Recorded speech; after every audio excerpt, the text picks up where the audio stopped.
Sadly, Senator Coburn retires from Congress soon. We'll miss him. We'll have to bust the politicians' myths without him. The political class is so wrong about so much. Here's one widely believed myth. Sweatshops and child labor are cruel and must be banned by government. Oh no, that boy's hands are bleeding. Child labor is evil.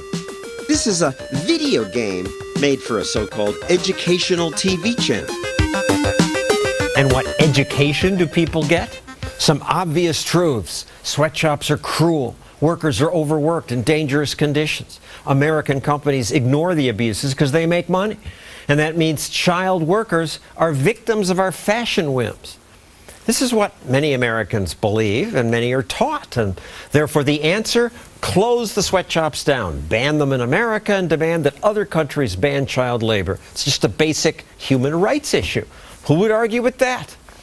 Economist Ben Powell, for one, he just wrote a book called Out of Poverty, in which he says if we really want to help people climb out of poverty, we ought to let children work. That sounds awful. Child labor might be awful, but prohibiting it is an awful lot worse.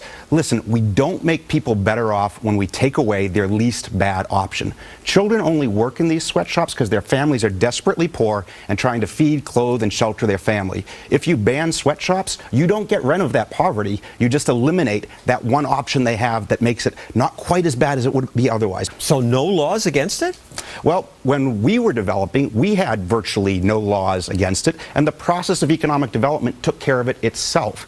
In the United States, we didn't have a national child labor law until 1938. The child labor laws followed the economic development, and this completely makes sense from a political economy standpoint if you think about it. Labor had agitated for rules for years. Big business lobbied against it. Once the process of competition raised standards, including no more child labor, well, then businesses didn't lobby against it anymore, and governments adopted laws.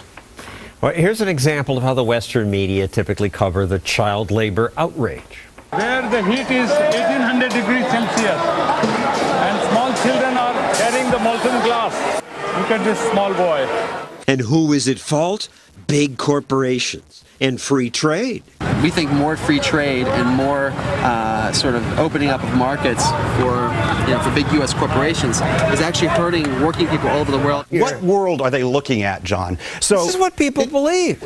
Recently, 500 million people have escaped extreme poverty in China. In pure numbers, this is the greatest reduction in poverty in human history. It's going on all around us. And it's this process of trade and development that is doing it. The problem is... It's the same globalization that they hate has lifted people out of poverty. It's exactly what's lifting. If I gave you a list of sweatshop countries in 1960, that list would be Hong Kong, Taiwan, Singapore, South Korea, all countries that in a generation did what took us over 100 years in the United States to do, is grow from pre-industrial to something that looks like post-sweatshop first world standards of living.